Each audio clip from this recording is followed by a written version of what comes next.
ستړي مه شئ، نن د پښتو پر غږونو غږیږو.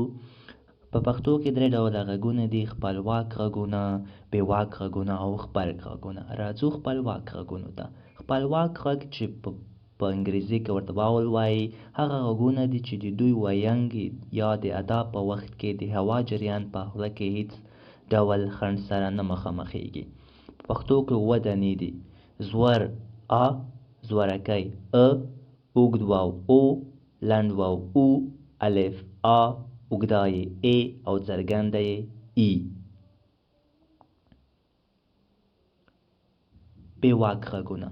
بېواک غږونه چې په انګریزي کې ورته کانسوننت وایي، هغه غږونه دي چې د دوی د ادا پر وخت د هوا جریان خنډېږي، لکه چ، ج، خ، څ، ځ، غ، ښ، ګ، ډ، د، ک، م، ن، ڼ، ت، ټ، ل، ب، ی، س، ش، ښ، و، ر، ړ، ګ، ژ او ز.